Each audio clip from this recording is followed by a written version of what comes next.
जनपद सहारनपुर में हुई बड़ी डकैती का पुलिस ने खुलासा किया है। इस खुलासे को करने के लिए ADG Prashant Kumar press conference करने पहुंचे। जनपद सहारनपुर के बिहारीगढ़ थाना क्षेत्र के दून कॉलेज में 29 दिसंबर को डकैती की वारदात का सहारनपुर पुलिस ने खुलासा कर दिया है। सहारनपुर पहुंचे अपर पुलिस महानिदेशक प्रशांत कुमार ने प्रेस वार्ता कर इस घटना का अनावरण किया। उन्होंने बताया कि पुलिस ने लूटी गई रकम के 40,90,000 रुपए नकद बरामद करने के साथ ही जेवरात और स्विफ्ट गाड़ी भी बरामद की है। गिरफ्तार लुटेरों से पुलिस ने एक पिस्टल और 4 अवैध तमंचे और बिना नंबर की एक अपाचे बाइक के अलावा यूपी 11 BS 1431 नंबर की एक स्प्लेंडर बाइक भी बरामद की है। बिहारीगढ़ थाना क्षेत्र में हाईवे पर स्थित दून ग्रुप ऑफ कॉलेज के प्रांगण में प्रवीण चौधरी पुत्र इंद्र सिंह का आवास है। प्रवीण चौधरी कॉलेज कमेटी के अध्यक्ष भी हैं, जिन्होंने पुलिस को बताया था जब 29 दिसंबर की रात वह अपने परिवार वालों के साथ घर से बाहर गए हुए थे तो बदमाशों ने घर में घुसकर उनके बुजुर्ग माता पिता, भतीजे व रसोइये को बंधक बनाकर घर में डकैती की थी और भारी मात्रा में जेवरात समेत नकदी लूट कर ले गए थे। यह घटना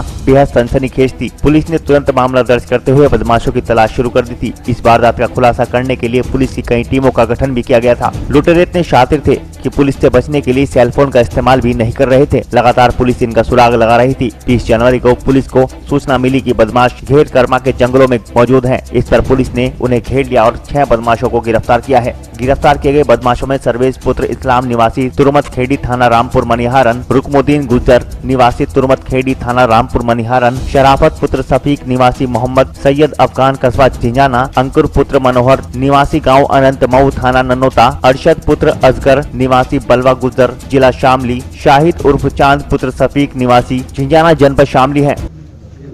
29 दिसंबर 2018 को दून स्कूल के मालिक के घर बिहारीगढ़ थाना क्षेत्र में एक डकैती पड़ी थी, जिसका सही पर्दाफाश करते हुए 6 डकैतों को गिरफ्तार किया गया है और उनके पास से लगभग 41 लाख रुपए और जेवरात, इसके अतिरिक्त लूटी गई 2 मोटरसाइकिलें, एक स्विफ्ट डिज़ायर गाड़ी और अवैध असलहे कारतूस के साथ मिले हैं।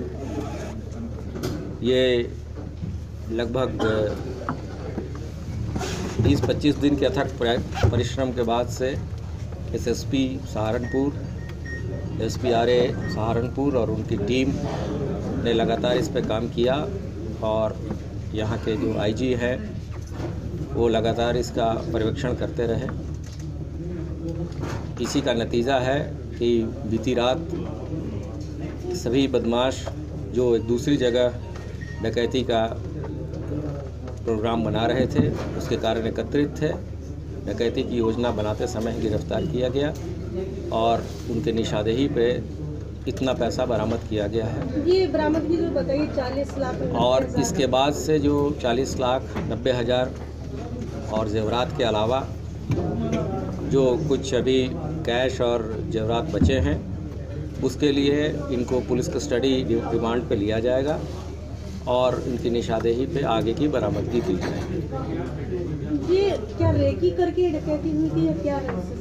पूछताछ पर ये तथ्य प्रकाश में आए हैं कि स्कूल के अंदर एक व्यक्ति जो बहुत दिनों से कार्य करता था मजदूरी का, उसकी मुखबिरी पे ये घटना की गई है और जो इसका मास्टरमाइंड है फरीद, उसने यह सूचना एकत्रित की थी और सर्वे करने के बाद से अपने साथियों के साथ जब जिस दिन डकैती पड़ी थी उस दिन दूध लेने वाला जैसे ही घुसा उसके साथ ही इन लोगों ने हथियार के बल पे एंट्री की प्रेमिसेस में, जबकि उनके मालिक नहीं थे, केवल उनके पेरेंट्स थे और उनका भतीजा था और उस दौरान इन लोगों ने डकैती डाली और काफ़ी उन लोगों को वृद्ध लोगों को चोट भी पहुंचाई थी और हमारी टीम ने अथक प्रयास किया है और इसके लिए हमारी तरफ से उनको पूरी टीम को 50,000 रुपये का इनाम घोषित किया गया। जो पकड़े गए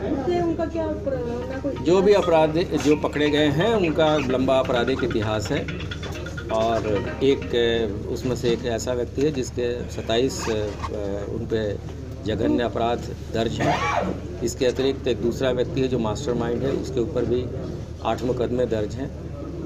ये इस गैंग द्वारा इस घटना के अतिरिक्त भी कुछ लूट की घटनाएं कारित की गई हैं और जो मोटरसाइकिलें मिली हैं वो उस लूट से ही संबंधित है। अभी भी विवेचना बंद नहीं हुई है। जो लोग भी स्टोलन प्रॉपर्टी या लूटेड प्रॉपर्टी के रिसीवर हैं या जिन्होंने इसके अतिरिक्त इनको बचाने या छिपाने की कोशिश की है, पुलिस सभी पे कार्रवाई करेगी। तो उस दिन जो घटना में शामिल थे वो लोग पकड़े गए हैं। इसके अलावा इनके अभी और साथी हैं जिनकी तलाश चल रही है।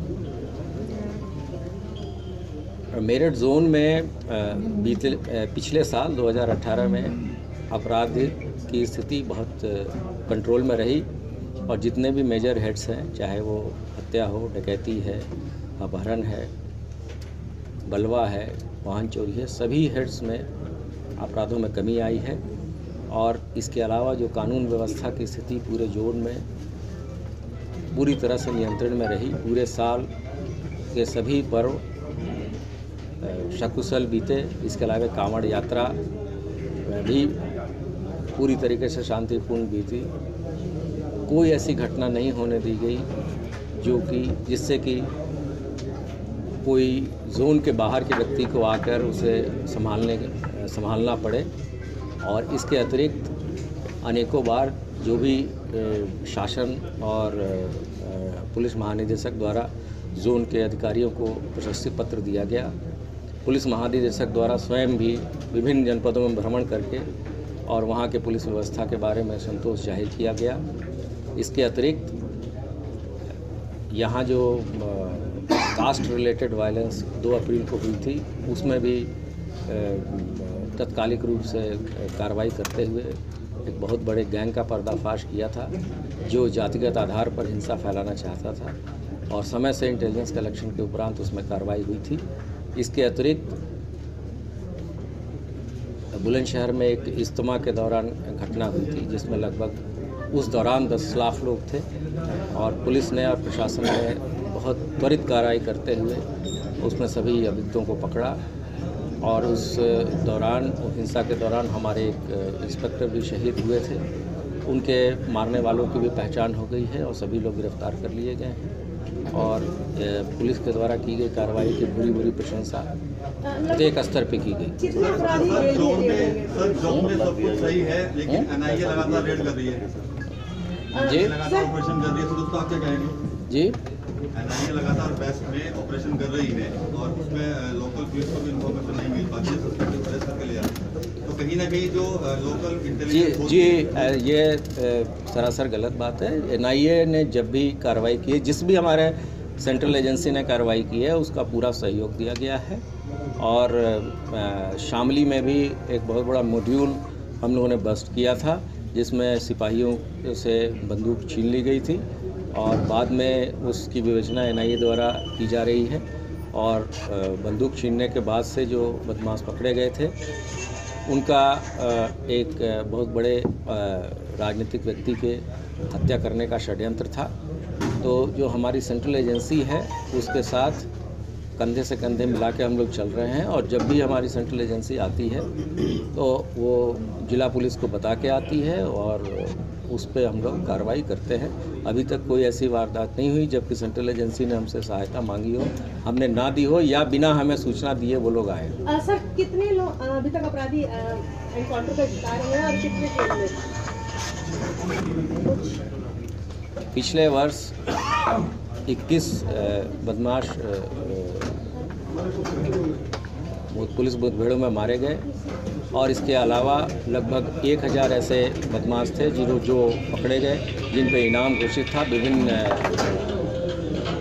स्तरों पे।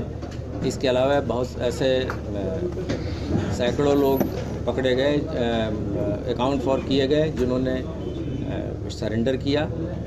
और इसके अतिरिक्त जो एक जनरल अपराध और अपराधियों के विरुद्ध जो शासन का 0 टॉलरेंस की नीति है उसके तहत हम लोग आगे बढ़ रहे हैं और पूरी आशा है कि उस पर अमल करते हुए आगे भी अपराध और अपराधियों पर अंकुश लगाया जाएगा। अपराधी जेल में भी जाकर अपराधों को बढ़ावा दे रहे हैं, वहीं से अपराध को संचालित कर रहे हैं, इस पर आप क्या करेंगे? जेल के से जो चीज़ें हो रही हैं उसके नियंत्रण के लिए भी सार्थक योजना बनाई गई है और जेल अधिकारियों के साथ मिलकर समन्वय बना के उन पे भी अंकुश लगाने का कार्य किया जा रहा है। सर, नशे का कारोबार इस सहारनपुर क्षेत्र में बढ़ता जा रहा है। आए दिन किसी न किसी थाने पर चरस, स्मैक, हेरोइन, टोटा इस तरह की काफ़ी तस्कर पकड़े गए हैं। क्या इन तस्करों का इनपुट किसी विदेशी देशों से जुड़ा हुआ है? क्या विदेशी जो इस तरह की घटनाओं का अंजाम देने हैं, इनका कनेक्शन कहीं उन लोगों से तो नहीं है जिससे इस शहर को नशे युक्त बनाने के प्रयास किया जा रहा है? नहीं, नशे में की जो मादक द्रव्यों के तस्करी के बारे में भी सूचनाएं मिली हैं और उसका अध्ययन किया जा रहा है। और जो इसमें जो केंद्रीय एजेंसी है उनके साथ मिलकर इस चीज़ों को भी परखा जा रहा है कि क्या इनका कोई व्यापक कार्य क्षेत्र है या ये केवल यहीं तक सीमित है।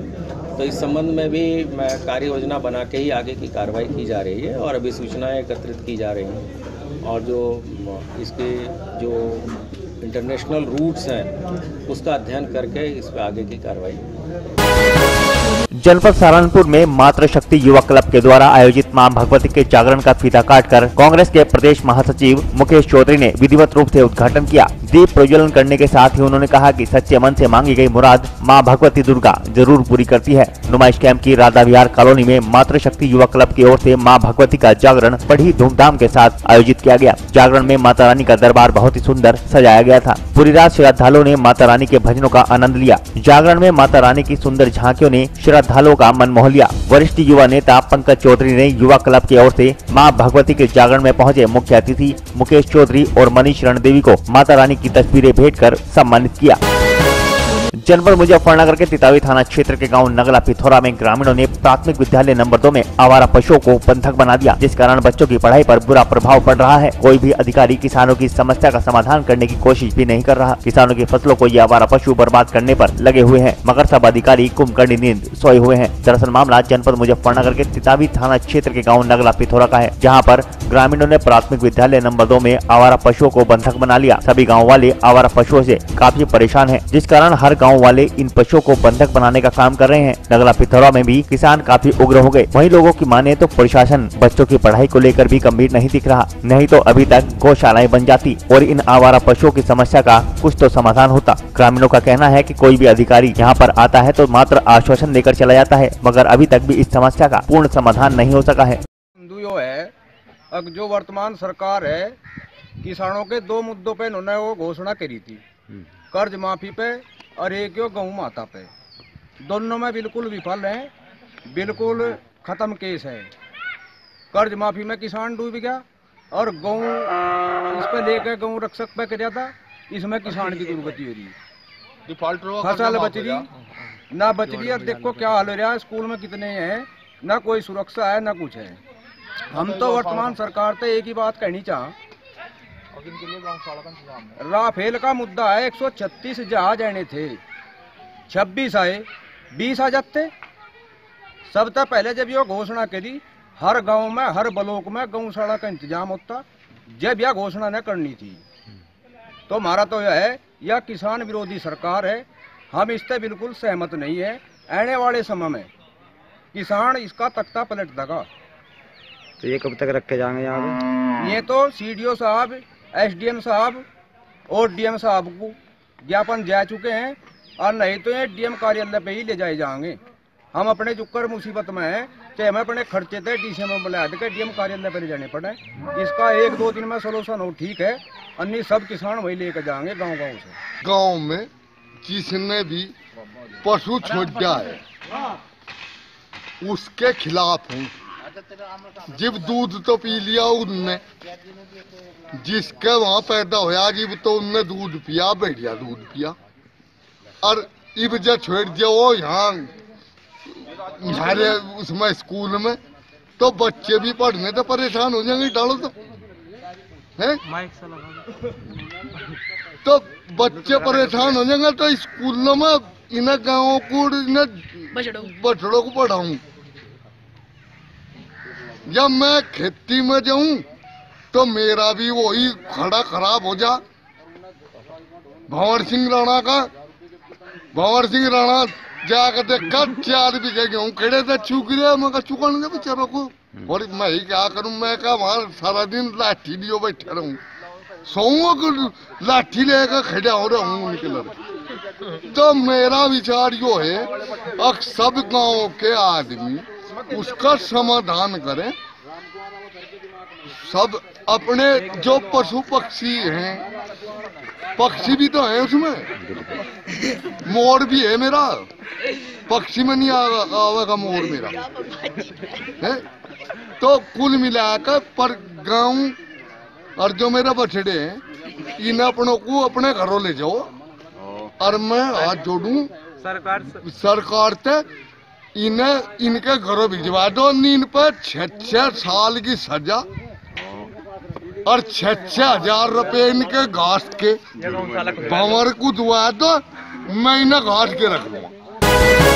जनपद शामली में ओवरलोड ट्रक रॉन्ग साइड हादसे का सबब बना हुआ है। रोड से भरे ओवरलोड ट्रक ने साइड में पैदल चल रहे किसान को कुचल दिया, जिससे किसान की मौके पर ही दर्दनाक मौत हो गई। दरअसल किसान सर पर घास की गठड़ी लेकर चल रहा था, उसी बीच यह दर्दनाक हादसा हुआ, जिससे आहत होकर ग्रामीणों ने ट्रक में जमकर तोड़फोड़ कर दी और मृतक किसान के शव को हाईवे पर रखकर जाम लगा दिया। दरअसल मामला सदर कोतवाली क्षेत्र के NH 709A का है, जहाँ पर गाँव सिमहालका के निकट ओवरलोड वाहन ने हाईवे पर पैदल चल रहे किसान को कुचल दिया, जिससे किसान की मौके पर ही दर्दनाक मौत हो गई। मृतक किसान का नाम तेजपाल बताया जा रहा है। घटना उस दौरान की है जब मृतक किसान अपने घेर से घास की गठड़ी लेकर आ रहा था। उसी दौरान रोंग साइड से आ रहे ओवरलोड ट्रक ने उसे कुचल दिया। हादसे के बाद आसपास के लोग इकट्ठा हो गए और ट्रक में जमकर तोड़फोड़ कर डाली। गुस्साए ग्रामीणों की भीड़ ने ट्रक के शीशे तोड़ दिए और टायरों की हवा निकालकर प्रदर्शन किया। हालांकि ग्रामीणों ने ट्रक चालक को मौके पर ही पकड़ लिया और जमकर धुनाई भी कर डाली, जिसके बाद सूचना पुलिस को दी गई। सूचना पर शामली प्रशासन में हड़कंप मच गया और आनंद फानन में एडिशनल SP, RTO शामली और CO सिटी मौके पर पहुंचे। फिलहाल आला अधिकारी ग्रामीणों व मृतक के परिजनों को समझाने का प्रयास कर रहे हैं। वहीं मृतक के परिजन व ग्रामीण मुआवजे की मांग पर अड़े हुए हैं।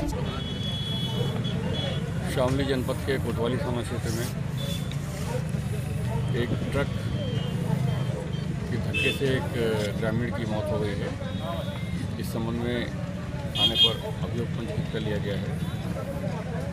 ट्रक पर गिट्टी लगी हुई थी और रॉन्ग साइड से जा रहा था, जिसके कारण एक्सीडेंट हुआ। सर, ट्रक चालक को भी ये बताया गया कि पब्लिक के द्वारा पीटा गया है और तोड़फोड़ भी करी गई है। सर, ट्रक चालक के खिलाफ अभियोग पंजीकृत किया जा रहा है। सर, हिरासत में लिया गया है ट्रक चालक को? हाँ सर, क्या ये ग्रामीण जो है ना आरोप लगा रहे हैं कि बालियान की गाड़ियाँ हैं, बालियान चला रहा है, ये कौन बालियान है? इस संबंध में कोई जानकारी नहीं। सर, मुआवजे की मांग भी वो दिया जा रहा है 5 लाख रुपया कृषक बीमा से, 30 हजार रुपया पारिवारिक लाभ से, और अभियोग पंजीकृत करने के बाद FIR जो गवर्नमेंट से बीमा मिलता है वो अलग से होगा। नहीं, ये रॉन्ग साइड अचानक आ जाते हैं। इसमें इस हाईवे पे जितने कट होने चाहिए मानक के अनुसार, उससे बहुत अधिक कट हैं, और जिसके कारण हर कट पे ड्यूटी लगाना संभव नहीं हो पाता है, तो गलत साइड से कभी कभी आ जाते हैं।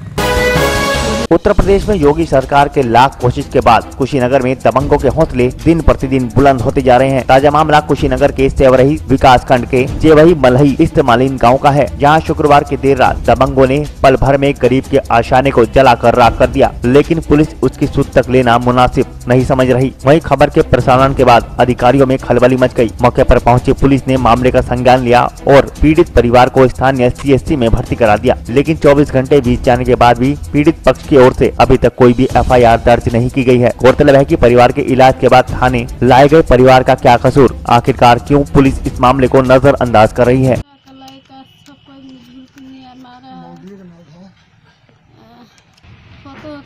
फार्म कदल वाला घर में से घींच के ले जाके मार फसला कदल हम घर ले आए रही हूँ। पतो के लगा हमरा दुकान फदल वाले सब हम सामान मंचे रख ले गलो दिखो भाव रुपया पैसा धैला नहीं तो सब बाकस पेटी चूर के ले गल जाए। चंडी बैठा, छटलाल बैठा, तो लड़का छटलाल बैठा, कान सिंह देवी नाम। घर में कोर्ट से आदेश आएगा कि अपने भौक ले जाओ घर, तो हम घर लाए। उसके बाद ये लोग आगे पीछे करके लोग हमारा घर जला दिए। रात को इतना मारे कि हम लोग और घर में थोड़ा रुपया पैसे थे सभी निकाल लिए हैं। चंडी छोटे लाल चमिका का लड़का अभी प्रशासन गई थी रात को तो देख कर खाली चले, कुछ कोई कार्रवाई नहीं हुई। रोड पर रह रहे हैं, घर में घर है नहीं तो कहाँ रहेंगे। शिक्षा जीवन का एक हिस्सा है। शिक्षा के बिना जैसे जीवन अधूरा है। शिक्षा मूल मंत्र है जिसे न तो कोई भाई बांट सकता है और न ही कोई चुरा सकता है। शिक्षा का एक महत्व बहुत बड़ा है जो जीवन में आपके साथ हमेशा रहता है। बात करते हैं कुशीनगर के गोपालगंज के सासा मूसा इब्राहिम मेमोरियल उच्च प्राथमिक विद्यालय की, जहां सैकड़ों बच्चों ने अपने हुनर दिखाए। इस दौरान बच्चों को NIOS के प्रशिक्षु शिक्षक को प्रमाण पत्र दिया गया। वहीं प्रधान अध्यापक जय सिंह ने मीडिया से बात करते हुए बताया कि एक शिक्षक में गुणवत्ता, धैर्यता और स्थिरता होनी चाहिए, तभी वह एक सफल शिक्षक बन सकता है। वहीं समन्वयक महंत प्रसाद ने शिक्षा को एक नई दिशा देते हुए बोले कि अगर हर बच्चा शिक्षा के महत्व को समझने लगे तो भारत में गरीबी और बेरोजगारी दूर हो जाएगी।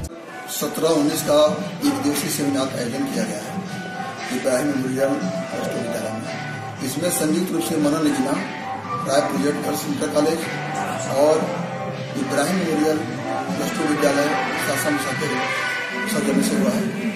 इसमें सभी प्रतिभागियों ने बड़े लगन के साथ काम किया है और इस कार्यक्रम को आगे बढ़ाने में जो RP हैं श्रीकुमार कुमार जी, उनकी विशेष भूमिका रही है और बाकी सभी लोगों ने लगन के साथ बड़ी मेहनत के साथ इस कार्यक्रम को सफल किया है। का निर्माण नहीं करता बल्कि वो पूरे राष्ट्र का निर्माता होता है। शिक्षक जब एक बच्चे को पढ़ाता है तो सिर्फ बच्चे को शिक्षा नहीं देता, वो पूरे देश को शिक्षित करता है। तो शिक्षक जो है वो देश के निर्माण में बहुत बड़ी भूमिका है। शिक्षक के नाते एक अच्छे टीचर हैं जिनके नाते हम बच्चे को अपने उज्जवल भविष्य के लिए कोई अच्छा सा उन लोगों को क्लास टीचर होने के नाते अच्छा उज्जवल भविष्य करने के लिए बनाने के पंजाब के अमृतसर के तारावाला पुल पर उस समय माहौल गर्मा गया जब गाड़ी में बैठी एक महिला कांस्टेबल ने ड्यूटी पर खड़ी सब इंस्पेक्टर को थप्पड़ जड़ दिए। पुलिस टीम ने निर्मलवीर कौर और उसके पति जस प्रताप सिंह को मौके से गिरफ्तार कर मामला दर्ज कर जांच शुरू कर दी है। श्री गुरु हरगोविंद सिंह जी की विवाह संबंधी पालकी साहिब निकाली जा रही थी, जिसको लेकर ट्रैफिक पुलिस पूरी तरह से यातायात को रोके हुए थे। उसी समय वहाँ पर एक गाड़ी रुक गयी। सब इंस्पेक्टर ने जब गाड़ी मालिक को गाड़ी साइड पर लगाने को कहा तो गाड़ी में बैठे जस प्रताप सिंह और उसकी बीवी निर्मलवीर कौर सब इंस्पेक्टर से उलझ पड़े और निर्मलवीर कौर जो कि BSF में कांस्टेबल है, उसने एक सब इंस्पेक्टर के मुंह पर थप्पड़ जड़ दिया, जिसके बाद माहौल गर्मा गया। पुलिस के आला अधिकारियों ने मौके पर पहुंचकर दोनों को गिरफ्तार कर मामला दर्ज कर जांच शुरू कर दी है और गाड़ी को भी कब्जे में ले लिया है। ਅੱਜ ਗੁਰੂ ਹਰਗੋਬਿੰਦ ਸਾਹਿਬ ਜੀ ਦੇ ਸ਼ਾਦੀ ਦੇ ਸਬੰਧ ਵਿੱਚ ਵਿਆਹ ਸਬੰਧ ਦੇ ਵਿੱਚ ਜਿਹੜਾ ਗੁਰਦੁਆਰਾ ਟਾਹਲੀ ਸਾਹਿਬ ਨੇ ਸੁਲਤਾਨਵਿੰਡ ਵਾਲੇ ਉੱਥੇ ਸਮਾਰੋਹ ਸੀਗਾ ਤੇ ਜਿਹੜੀ ਪਾਲਕੀ ਸਾਹਿਬ ਆ ਗੁਰੂ ਕੇ ਮਹਿਲ ਤੋਂ ਚੱਲ ਕੇ ਤੇ ਇਸ ਗੁਰਦੁਆਰਾ ਸਾਹਿਬ ਦੇ ਵਿੱਚ ਆਣ ਕੇ ਤੇ ਇਸ ਨਗਰ ਕੀਰਤਨ ਨੇ ਸਮਾਪਤ ਹੋਣਾ ਹੈ। ਇਸ ਸਬੰਧ ਦੇ ਵਿੱਚ ਮੈਂ ਜਿਹੜੀ ਆ ਸਾਰੇ ਰੂਟ ਤੇ ਡਿਊਟੀ ਲਾਈ ਸੀ ਤਾਂ ਕਿ ਪਾਲਕੀ ਜਿਹੜੀ ਆ ਉਹ ਪੀਸਫੁਲੀ ਵਧੀਆ ਤਰੀਕੇ ਨਾਲ ਲੰਘ ਸਕੇ। ਪੁਲ ਦੇ ਉੱਤੇ ਜਿਹੜੀ ਆ ਸਾਡੀ ਸਬ ਇੰਸਪੈਕਟਰ ਉਹਦੀ ਵਿਦ ਫੋਰਸ ਡਿਊਟੀ ਸੀਗੀ ਨਾਲ ਲੇਡੀ ਫੋਰਸ ਫਲਾਈਂਗ ਅਫਸਰ ਤੇ ਉਹ ਟ੍ਰੈਫਿਕ ਰੋਕ ਕੇ ਮੈਂ ਵੀ ਇਨ ਬਿਟਵੀਨ ਦੂਸਰੀ ਸਾਈਡ ਤੋਂ ਹੀ ਸੀਗਾ, ਉੱਥੇ ਹੀ ਸੀਗਾ ਆ ਗਿਆ। ਅਸੀਂ ਪਾਲਕੀ ਸਾਹਿਬ ਨੂੰ ਅੱਗੇ ਲੰਘਾਇਆ। ਪਾਲਕੀ ਸਾਹਿਬ ਨੂੰ ਲੰਘਾਉਣ ਕਰਕੇ ਜਿਹੜੀ ਸੀਗੀ ਟ੍ਰੈਫਿਕ ਥੋੜੀ ਜਾਮ ਹੋਈ। ਅਸੀਂ ਟਰਨ ਬਾਈ ਟਰਨ ਥੋੜੀ ਕਰਕੇ ਟ੍ਰੈਫਿਕ ਜਿਹੜੀ ਉਹ ਕੱਢ ਰਹੇ ਸੀ ਤੇ ਇੱਕ ਕਾਰ ਜਿਹੜੀ ਆ ਉਹ ਰੌਂਗ ਸਾਈਡ ਤੋਂ ਜਿਹੜੀ ਇੱਧਰੋਂ ਤਾਰਾਂ ਵਾਲੇ ਪੁਲ ਵੱਲੋਂ ਆਈ ਆ, ਇਹ ਆਣ ਕੇ ਤੇ ਚੌਂਕ 'ਚ ਰੁਕ ਗਈ। ਇਹਨੂੰ ਸਾਡੀ ਸਬ ਇੰਸਪੈਕਟਰ ਨੇ ਲੇਡੀ ਨੇ ਕਿਹਾ ਕਿ ਤੁਸੀਂ ਗਲਤ ਸਾਈਡ ਤੋਂ ਕਾਰ ਲੈ ਕੇ ਆਏ ਹੋ, ਇਹਨੂੰ ਬੈਕ ਕਰਕੇ ਯੂ ਟਰਨ ਕਰਕੇ ਸਹੀ ਸਾਈਡ ਤੇ ਲੈ ਕੇ ਆਓ, ਤੁਹਾਡੀ ਗੱਡੀ ਆਉਣ ਨਾਲ ਸਾਡਾ ਜਿਹੜਾ ਟ੍ਰੈਫਿਕ ਆ ਹੋਰ ਜਾਮ ਹੋ ਗਿਆ। ਇਹ ਨਹੀਂ ਮੰਨੇ। ਫਿਰ ਉਹਨੇ 2 ਵਾਰ ਕਿਹਾ ਤਾਂ ਜਿਹੜਾ ਕਾਰ ਚਾਲਕ ਸੀਗਾ ਇਹਦਾ ਨਾਮ ਹੈਗਾ ਜਸ ਪ੍ਰਤਾਪ ਸਿੰਘ, ਇਹਨੇ ਕਿਤੇ ਤਲਖੀ ਨਾਲ ਉਹਨਾਂ ਨਾਲ ਬੋਲਿਆ। ਫਿਰ ਇਹਨੇ ਕਿਹਾ ਉਹਨੂੰ ਵੀ ਤੂੰ ਕੌਣ ਆ, ਮੈਂ ਜਿੱਥੋਂ ਦੀ ਮਰਜ਼ੀ ਗੱਡੀ ਲੈ ਕੇ ਜਾਵਾਂ। ਇਹਦੇ ਨਾਲ ਇਹਦੀ ਜਿਹੜੀ ਆ ਵਾਈਫ ਬੈਠੀ ਹੋਈ ਸੀ ਨਿਰਮਲਵੀਰ ਕੌਰ ਜਿਹੜੀ BSF 'ਚ ਕਾਂਸਟੇਬਲ ਆ ਅਜਨਾਲੇ ਔਰ ਉਹ ਸਿਵਲ 'ਚ ਬੈਠੀ ਸੀ, ਉਹਨੇ ਵੀ ਜਿਹੜਾ ਸੀਗਾ ਉਹ ਸਾਡੇ ਪੁਲਿਸ ਅਫਸਰ ਨੂੰ ਮਾੜਾ ਕਿਹਾ। ਇਹਨੇ ਇਨ ਬਿਟਵੀਨੀ ਜਿਹੜਾ ਸੀਗਾ ਸਾਡੀ ਸਬ ਇੰਸਪੈਕਟਰ ਨੇ ਉਹਨੂੰ ਕਿਹਾ ਕਿ ਮੈਂ ਵਰਦੀ ਪਾਈ ਹੋਈ ਆ, ਡਿਊਟੀ ਤੇ ਖੜੀ ਆ, ਮੈਂ ਤੁਹਾਡੇ ਸਾਹਮਣੇ ਪਾਲਕੀ ਸਾਹਿਬ ਲੰਘਾ ਰਹੀ ਆ, ਤੁਹਾਡਾ ਫਰਜ਼ ਬਣਦਾ ਤੁਸੀਂ ਸਹਿਯੋਗ ਕਰੋ। ਤਾਂ ਇਹ ਕਰਨ ਵੀ ਜਿਹੜੀ ਇਹਦੀ ਫੋਰਸ ਸੀਗੀ ਆਪਣੀ ਇਹਦੀ ਵਾਈਫ, ਉਹਨੇ ਗੱਡੀ 'ਚੋਂ ਉਤਰ ਕੇ ਇਹਨੂੰ ਧੱਕਾ ਮਾਰਿਆ। ਜਦੋਂ ਧੱਕਾ ਮਾਰਿਆ ਤਾਂ ਉਹਨੇ ਸਬ ਇੰਸਪੈਕਟਰ ਨੂੰ ਰੋਕਿਆ ਤੇ ਉਹਨੇ ਉਹਦੇ ਚਪੇੜ ਮਾਰਤੀ। ਇਹਦੀ ਵਾਈਫ ਨੇ ਸਬ ਇੰਸਪੈਕਟਰ ਲੇਡੀ ਦੇ इन बिटवीन जो वो चपेड़ मारी तो दूसरा जो कार चालक सीगा वो भी गड्डी चों निकल के फटाफट बाहर आ गया। असी भी सारे मौके पर फटाफट सानूं मैनूं पता लगा, मैं भी पहुंचने की कोशिश की। इन्होंने जिहड़ा ओहदा सीगा ਉਹਦੀ वाइफ इन्हें होर ज़्यादा उन्होंने धक्के धुक्के मार के मूँह ना भी माड़ा चंगा किया। तो वो बाद जी सारी पुलिस पार्टी सी उन्होंने दोनों काबू करके समेत गड्डी जिहड़ा थाने लेके आंदा। इत्थे जिहड़ी इन्हां दे खिलाफ जो बनती कानूनी कार्रवाई उहदे अनुसार जिहड़ी असीं कार्रवाई कर रहे हैं, पर्चा दर्ज करांगे। जिहड़ा इन्हां ने धक्का कीता उहदी ड्यूटी 'च विघन पाया, उहदे कपड़े पाड़े आ ते उहनूं चपेड़ मारी। अनुशासन नूं कायम रखण वास्ते जरूरी आ कि पंजाब पुलिस का मनोबल जिहड़ा उच्चा रहे, उच्चा रखण इस तरह ही रहूगा जे आपां मुलाजमां नाल धक्का होण तो रोकांगे। इन्हां ने इस तरह करके लेडी SI नाल धक्का कीता, बनती कानूनी कार्रवाई कर रहे हैं। जो तफ्तीश दे सामने आएगा उहदे संबंधी पर्चा दे के अगली तफ्तीश अमल च लिया के देखांगे अगे। मुख्यमंत्री के आदेश के बाद हरकत में आए प्रधान वाराणसी लोहता धामरिया ताल सीवर समस्या को लेकर दिलशाद अहमद ने मुख्यमंत्री को ज्ञापन सौंपा था। ज्ञापन सौंपने के बाद जांच के अधिकारी आए, जिन्होंने जांच में शिविर की समस्या को पाया और गंदगी पाई जाने पर उन्होंने प्रधान से पूछताछ की कि शिविर में इस तरह की गंदगी क्यों है। प्रधान का कहना है कि इतनी लागत हमारे ग्राम पंचायत में नहीं आती जिससे इस शिविर की समस्या का समाधान किया जा सके। हालांकि प्रधान ने इन सभी समस्याओं का खुद जाकर निरीक्षण किया। उन्होंने कहा कि यह सभी कार्य योजना में डाल दिए गए हैं और बजट मिलते ही गाँव वालों की समस्याओं का समाधान किया जाएगा। सब हमारा ही इलाका है, सब हमारे ही लोग भी हैं। इसमें अभी ताले में पूरा तरीके से इंटरलॉकिंग का काम हुआ है, गली गली पूरा इंटरलॉकिंग बिछवा दिया हमने। वहाँ नाले की समस्या है, वो चूँकि नाला 2200 मीटर लंबा है और कई कम से कम 4-5 करोड़ का प्रोजेक्ट है, तो वो ग्राम पंचायत से संभव नहीं है कि इतना लंबा एक साथ हम पूरा करा सकें। फिर भी उसकी वैकल्पिक व्यवस्था हमने बना रखी है, कार्य योजना में भी उसको लिया है और उसका एस्टीमेट भी बन गया है। वो एक मेन नाला से सागर का मकान तक एक बीच से ही उसको हम काट देंगे, पानी है नाला बना देंगे और वो इधर नाले में मिल जाएगा तो उधर पानी नहीं जाएगा। इससे समस्या वहाँ की फिलहाल सॉल्व हो जाएगी। जैसे कि अभी हम देख के आए हैं आपके साथ, मैं खुद अभी गया विजिट किया हूँ, तो मैंने जो देखा है वहाँ पे वाकई में बहुत जो वहाँ के निवासी हैं उनको बहुत तकलीफ है। और मैं देखते हुए आ रहा हूँ, वहाँ से इन लोगों ने कंप्लेन जो दर्ज हुआ है इसमें CRN में ये लिखा हुआ है कि वहाँ पे लड़के पानी में कोई अभी अख्तर नाम का लड़का डूबते डूबते बचा है। तो और वहाँ पे जो इतनी सारी गंदगी है जिसकी वजह से हैजा की बीमारी वगैरह मलेरिया के लोग शिकार हो रहे हैं, इस पर आप क्या कहना चाहते हैं? मान के चलिए वो तो सीवर का मसला है, आप वो बाद में करवा सकते हैं, मतलब आपके बजट में नहीं है, कार्य योजना में आपने प्रस्तावित किया है, लेकिन जो वहाँ पे फिलहाल अभी जो गंदगी पड़ी है जिसकी वजह से लोग प्रभावित हैं, उसके बारे में आपको क्या? कच्चा नाला वो है जी, और सभी गांव वासियों से हम गुजारिश करेंगे कि साफ सफाई में सहयोग करें। ये देश हम सभी लोगों का है, कोई एक व्यक्ति पूरे देश की सफाई नहीं कर सकता। जब तक हम सभी लोग मिल करके, हम लोग की जिम्मेदारी है कि कूड़ा कचरा जो हम नाले में फेंकते हैं, जिससे गंदगी अभी 4 महीने 5 महीने पहले पूरे नाले की सफाई हुई, 2200 मीटर नाले की सफाई हुई और इसके बाद फिर स्थिति जस की तस हो गई। तो इसमें हम सब लोगों से गुजारिश करेंगे, आम जनता से ये कहेंगे कि हम सब लोगों की जिम्मेदारी है कि साफ सफाई पर ध्यान दिया जाए और कूड़ा कचरा जो हम नाले में फेंकते हैं, जिसकी वजह से आज ये हम परेशानी के कगार पर हैं, कूड़ा कचरा नाले में ना फेंकें और कूड़े कचरे की अलग व्यवस्था बनाएं, साफ सफाई रखें और सहयोग करें। सहयोग करके हम सभी लोग मिल करके और उस व्यवस्था को अच्छे से दुरुस्त करेंगे। कंप्लेन करता में दिलशाद अहमद जी ने यह भी कहा है कि हमारे गांव में कभी मेडिकल कैंप्स नहीं आते हैं और मतलब मेडिकल कैंप का भी आयोग लगाया गया कि इसमें कभी भी मतलब आपके वर्तमान में कभी भी मतलब मेडिकल कैंप्स नहीं आए, इसके बारे में आपको क्या कहना? कुछ दिनों पूर्व हमने अभी जब तमाम जगह ये फैला हुआ था डेंगू, हमने पूरे इलाके में अपने नाले वाले में हमने पूरा डेंगू हमने पूरा उसके जो एंटी जो दवा आती है पूरा हमने उसका छिड़काव कराया है। और जितना और उसके बाद आपको बता दें, एक खुशखबरी बता दें कि आज 6-7 साल से हम लोग प्रयासरत रहे हैं एक पानी टंकी के लिए। पानी टंकी तो हमारे गांव को मिल गई, लोगों को पानी पीने के लिए मिल रहा है और बहुत जल्द हॉस्पिटल भी बनने जा रहा है, प्राथमिक स्वास्थ्य केंद्र बनने जा रहा है। उसके लिए हमने 10 बीसा जमीन मवरिया में पानी टंकी के बगल में 10 बीसा जमीन हमने अलॉट कर दिया है। 10 बीसा जमीन अलॉट कर दिया है जी। और अभी हफ्ता भर पहले स्वास्थ्य विभाग से जेई वगैरह आए थे, उस काम को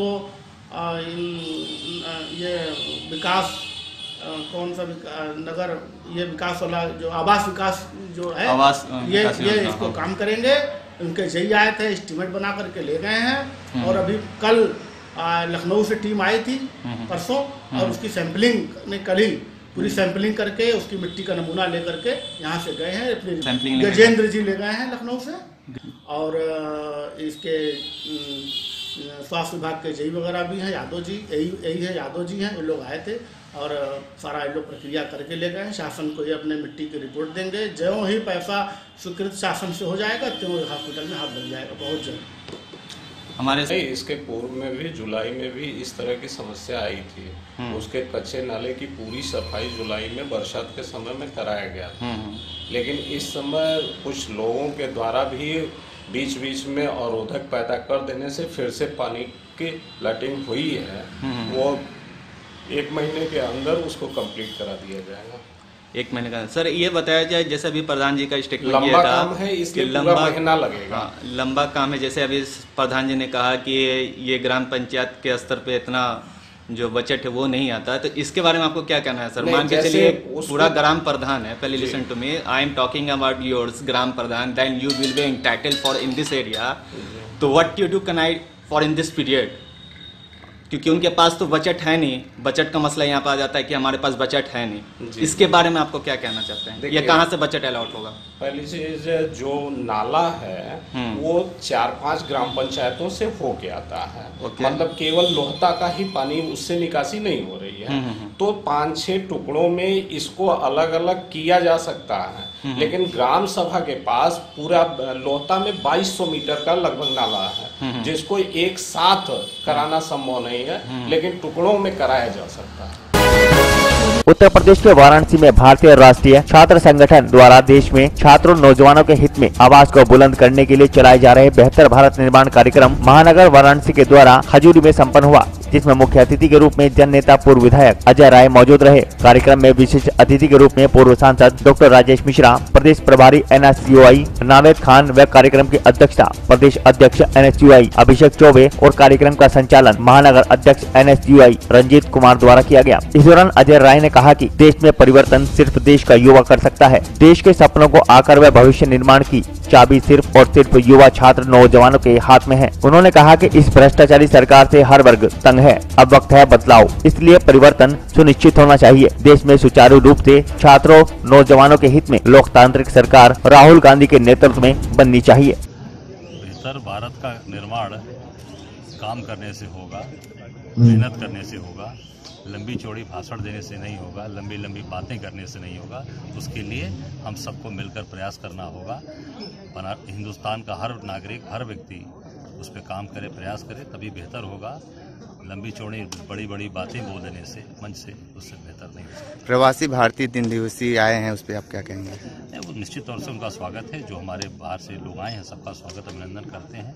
पर केवल और केवल दिखावा करना मैं समझता हूँ ये उचित नहीं होगा। जो सही चीज़ें हैं, काशी की जो मूल चीज़ें हैं, उनको दिखाया जाए कि पर्दे के पीछे क्या चीज़ें हैं। पर्दा लगा दिया गया, इसके पीछे क्या चीज़ें, इसको भी जो लोग बाहर से आए हैं उनको दिखाना चाहिए, ताकि वो मूल जो चीज़ है काशी की उससे वो अवगत हो सके। बसपा और सपा का गठबंधन हुआ, इस पर क्या कहेंगे? अब वो हम सब लोग नौजवान हैं, हमारे लिए मैं तो राहुल जी को धन्यवाद देना चाहता हूँ कि उन्होंने हम सब नौजवानों को, हमारे जो भाई बंधु हैं, उनको आगे बढ़ने का अवसर दिया है। ये कांग्रेस पार्टी अकेले अपने दम पर लड़ेगी, हम उसका स्वागत करते। उत्तराखंड के जनपद हरिद्वार में रेडी पटरी के लघु व्यापारियों ने स्ट्रीट वेंडर डे के अवसर पर नगर निगम सभागार में रेडी पटरी के लघु व्यापारियों ने उनके अधिकारों के प्रति जागरूक करने के उद्देश्य से कार्यक्रम का आयोजन किया। लघु व्यापारी गोष्ठी में मुख्य अतिथि नगर आयुक्त के प्रतिनिधि सहायक नगर आयुक्त महेंद्र यादव रहे। लघु व्यापारी गोष्ठी का संचालन नगर निगम लिपिक राजेंद्र धाकड़ ने किया। लघु व्यापारी गोष्ठी की अध्यक्षता प्रांतीय अध्यक्ष संजय चोपड़ा ने की। नगर निगम सभागार में स्ट्रीट वेंडर दिवस के अवसर पर नगर निगम क्षेत्र के लघु व्यापारियों के संगठनों के प्रतिनिधि भारी तादाद में सम्मिलित हुए। लघु व्यापारी गोष्ठी में रेडी पटरी के लघु व्यापारियों ने अपने रचनात्मक सुझाव व वेंडिंग जोनों में विस्थापन की मांग को दोहराया। 2004 में भारत के पूर्व प्रधानमंत्री अटल बिहारी वाजपेयी जी की अध्यक्षता में आज के दिन जो है 20 जनवरी 2004 को राष्ट्रीय फेरी नीति घोषित की गई थी। तब से फुटपाथ के जितने भी स्ट्रीट वेंडरों के संगठन हैं वो 20 जनवरी को वेंडर्स डे मनाने का काम करते हैं, रेहड़ी पटरी दिवस। आज रेहड़ी पटरी दिवस पर हमने जो है सहायक नगर आयुक्त अध्यक्षता में हमने तमाम अपने मुद्दों पर चर्चा करी और अभी आपके सामने गोष्ठी चली जिसमें करम भाई हमने, चाहे वो रोड़ी बेल वाला के क्षेत्र में कारोबारी हों, चाहे पंतद्वीप के कारोबारी हों या इत्यादि पूरे पंचपुरी क्षेत्र में कहीं भी रेहड़ी पटरी लगाकर कारोबारी हों, उनके मुद्दों को हमने यहाँ पर रखा, शालीनता के साथ में रखा और हमने कहा कि जो पंजीकरण आप कर रहे थे वो पंजीकरण पारदर्शी नहीं था, उसका सरलीकरण करें और क्रॉस कमेटी बनाकर उसका पंजीकरण करें ताकि जो हमारे फुटपाथ के स्ट्रीट वेंडर हैं, जहाँ पर जिस क्षेत्र में आपने उनका सर्वे किया है वहीं पर जाकर आप उसका पंजीकरण करने का काम करें। आज हमारा 15वां वेंडर्स डे है और लगातार हमारे प्रयास हैं। हमने 3 दिवसीय कार्यक्रम रखा हुआ था। कल भी हम इस कार्यक्रम को रुड़की के अंदर करने का काम करेंगे और वहाँ पर जहाँ पर ये राज्य फेरी नीति क्रियान्वयन नहीं हो रही, जहाँ पर ये राष्ट्रीय फेरी नीति का नज़रअंदाज किया जा रहा है, दरकिनार किया जा रहा है, वहाँ पर हम लोग जो है धरने प्रदर्शनों का सहारा लेते हैं और जहाँ पर ये वेंडर एक्ट को सही रूप से क्रियान्वयन कराया जा रहा है वहाँ पर इस प्रकार की शालीनता की गोष्ठियाँ बनाकर यहाँ पर अपने सुझाव के आदान प्रदान करके उनके सुझाव उन्होंने जाने, हमारे सुझाव उन्होंने जाने, एक दूसरे के विचारों का आदान प्रदान करके ये किस प्रकार से वेंडर एक्ट क्रियान्वयन हो सके, एक अच्छा शहर बन सके हरिद्वार, एक अच्छी साफ सुथरी व्यवस्था हो सके, इस और हमने एक कदम उठाने का काम किया है। और निश्चित रूप से मैं धन्यवाद देना चाहता हूँ नगर आयुक्त महोदय पांडे जी को, जिन्होंने हमारी भावना को समझा और हमारे इस 15वें वेंडर एक्ट पर 15वें वेंडर दिवस पर हमारे बीच में उपस्थित हुए। जनपद मुजफ्फरनगर की कोतवाली थाना क्षेत्र के गांव लकड़संदा में किसानों ने आवारा पशुओं को बंधक बना लिया। किसानों ने बताया कि आवारा पशुओं ने गेहूं की फसल बिल्कुल बर्बाद कर दी है और उत्तर प्रदेश के मुख्यमंत्री योगी आदित्यनाथ ने आवारा पशुओं के लिए सभी जनपदों में गौशाला बनाने के लिए आदेश भी दिए हैं, लेकिन अभी तक भी अधिकारियों के सिर पर जूं तक नहीं रेंगी। किसानों व ग्रामीणों ने बताया कि शिकायत करने के बाद भी अभी तक अधिकारी मौके पर नहीं पहुँचे हैं। कोतवाली थाना क्षेत्र के गाँव लकड़संदा में 22 आवारा पशुओं को बंधक बनाया गया। ग्रामीणों ने कहा कि इन पशुओं को गौशाला पहुँचाना है, चाहे इसके लिए उन्हें भी खुद ही मदद क्यों न करनी पड़े। वहीं ग्रामीणों ने बताया कि आवारा पशुओं के कारण रोजाना दुर्घटनाएं भी होती रहती हैं। इसलिए किया है इन्हें इकट्ठा क्योंकि ये ज्यादा ही फसल का नाश कर रहे हैं। गेहूं जो उगाए जा रहे थे वे कम से कम थोड़े ही बड़े होते हैं और फिर इन्हें ये सब खा जाते हैं। गेहूं नहीं होगे तो जाहिर सी बात है पैदावार कम होगी। तो सर आपने बंधक बनाया, अब इनका आप क्या करोगे? बंधक हम ये चाहते हैं कि गौशाला में प्रवेश किया जाए इनका। तो सर क्या आपने इसके बारे में किसी उच्च अधिकारी से बात की है? हाँ जी, प्रधान ने भी की है, हमारे गांव के प्रधान जो है। कल डीएम से बात हुई थी जी? डीएम से भी बात हुई है। जो साहब ने मीटिंग ली थी अभी, तो उन्होंने बताया भाई इन्हें आ गए इकट्ठे करके अगर जहाँ ज़्यादा दिक्कत हो तो इन्हें करताल जो है पूछवाया जाएगा उनके आदेश अनुसार। सर ऐसा क्या मामला है जो आपको पशुओं को बंधक बनाना पड़ा? क्या परेशानी है आपको इनसे?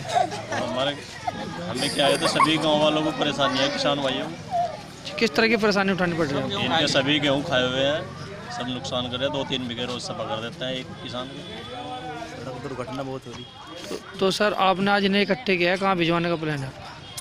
कल तो हम बीडीओ साहब को बुलाना चाह रहे हैं, यहाँ से बीडीओ साहब अपने आप आदेश करेंगे जैसे भी करेंगे। सर ये जो पशु इकट्ठा किए गए हैं ये काफ़ी गेहूं की जो फसल है काफ़ी बर्बाद कर रहे हैं, इसलिए अभी ये 21 हुए हैं, बाकी और करेंगे। काम जारी है, लड़के भेजे हुए हैं और भी करेंगे। हमने बहुत जो मतलब है बहुत नुकसान झेल लिया है और आगे नहीं झेल पाएंगे, इसलिए आप बराबर में देख सकते हैं इनके नाम का भूस और चारा यहीं पे दे दिया गया है। जब तक कोई सरकारी गाड़ी वगैरह कोई पशु अधिकारी नहीं आते यहाँ पे इन्हें यहीं पे रखा जाएगा, इन्हें बिल्कुल नहीं छोड़ा जाएगा। तो सर आप इन्हें कहाँ भिजवाना चाहते हो? सर हम इन्हें कहीं भी ले जाओ, इनके नाम की जिसने भी छुड़वाया है मुख्यमंत्री साहब ने उनके नाम की कोई अलग सुविधा करे रहने सहने की वहीं पे इन्हें। नहीं सर, मुख्यमंत्री आदित्यनाथ ने तो क्या नाम ले गए, इनके लिए बहुत फंड सभी जिलों में दिया है। सर उसकी हमें जो है उसकी हमें इनकी इतनी इंक्वायरी नहीं है, लेकिन जो भी हम तो यही चाहते हैं यहाँ से कहीं दूर जाए और सुरक्षित जगह पर रहे। अगर इसके लिए कुछ हमें सहयोग भी करना पड़े, हम सहयोग करने के लिए तैयार है। जनपद बागपत के सम्राट पृथ्वीराज चौहान डिग्री कॉलेज में भाजपा युवा मोर्चा के कमल कप कार्यक्रम के अंतर्गत कॉलेज में चली क्रिकेट प्रतियोगिता का समापन हुआ, जिसमें मुख्य अतिथि के रूप में केंद्रीय राज्य मंत्री डॉक्टर सतपाल सिंह की बेटी चारू प्रज्ञा द्वारा विजेता व उप विजेता टीम के खिलाड़ियों को शील्ड देकर सम्मानित किया गया। इसी दौरान उन्होंने पत्रकारों से बातचीत की। रविवार को प्रेस वार्ता कर भाजपा युवा मोर्चा मोर्चा की राष्ट्रीय संयोजक चारू प्रज्ञा ने कहा कि भाजपा युवा मोर्चा की ओर से 17 कार्यक्रम किए जाएंगे, जिसमें आने वाले दिनों में युवाओं को उरी फिल्म दिखाई जाएगी। रालोद के उपाध्यक्ष जयंत चौधरी की धर्मपत्नी चारू चौधरी पर किए गए अभद्र फेसबुक कमेंट पर बोलते हुए उन्होंने कहा कि महिलाओं का सम्मान होना चाहिए। रही बात कमेंट की तो इसकी जांच की जाएगी। उन्होंने कहा कि अभी उन्हें पूरे मामले की जानकारी नहीं है। पत्रकारों को संबोधित करते हुए उन्होंने कहा कि देश में अभी भी मोदी की लहर जारी है। आगामी 2019 में भारतीय जनता पार्टी की सरकार होगी तथा नरेंद्र मोदी दोबारा से प्रधानमंत्री बनेंगे। इस मौके पर भाजपा के जिला अध्यक्ष वेदपाल उपाध्याय, बड़ौत विधानसभा क्षेत्र से विधायक केपी मलिक, युवा मोर्चा के जिला अध्यक्ष अनिल तोमर, नगर अध्यक्ष सुदारस चौहान आदि मौजूद रहे। मीडिया पर जिस पेज पर हुआ वो तो मैंने देखा नहीं, लेकिन बाद में जो व्हाट्सएप पे मैसेजेस घूम रहे थे मुझे कुछ लोगों ने बताया। इस तरीके के आरोप प्रत्यारोप चलते ही आ रहे हैं बागपत में। मैं आपको बता दूं, अगर आप जिन लोगों की इस वक्त बात कर रहे हैं, जिन्होंने ये केस फाइल करे हैं, आप उनके खुद के पेज अगर खोलकर देखेंगे तो मेरे ऊपर तक इन लोगों ने टिप्पणी करी हुई है। लेकिन मैं इतने नीचे स्तर तक नहीं गिरती कि उन लोगों को ढूंढ ढूंढ कर लाऊं और बातें करूं। अपनी महिलाओं की, बेटियों की, माँओं की इज्जत करना हमारा काम है। इस चीज़ को मैं एंडोर्स बिल्कुल नहीं करती और दोनों ही तरफ से ये काम नहीं होने चाहिए। और ये मेरी विनती मेरी पार्टी के सारे कार्यकर्ताओं से है। जितने लोग मेरे साथ रहते हैं, मैं आपको गारंटी दे सकती हूँ, इनमें से कोई भी किसी भी महिला के ऊपर कोई भी गलत बात नहीं कर सकता। और दूसरी पार्टी से भी मेरा यही एक्सपेक्टेशन है, बिलो द बेल्ट हिट ना करें। राजनीति में एक डिस्कोर्स होता है, विचारधारा आपकी अलग अलग हो सकती हैं, पर एक दूसरे की इज्जत करना चाहिए। 2019 के चुनाव को लेकर क्या तैयारी चल रही मैडम? 2019 के चुनाव के लिए तो तैयारी चल रही है। अभी जैसे मैंने आपको बताया, युवा मोर्चा के 17 कार्यक्रम है। भारतीय जनता पार्टी अपने काम कर ही रही है और अब आप ये मान के चलिए प्रचार शुरू हो गया। बागपत से प्रत्याशी की घोषणा कब हो सकती है, क्या या हो चुकी है? अभी भारतीय जनता पार्टी के किसी भी प्रत्याशी की घोषणा कहीं पर भी नहीं हुई है। हमारी पार्टी थोड़ा लेट ही घोषणा करती है, तो अभी पहले चुनाव घोषित हो जाए, उसके बाद प्रत्याशी आपको पता चल जाएंगे।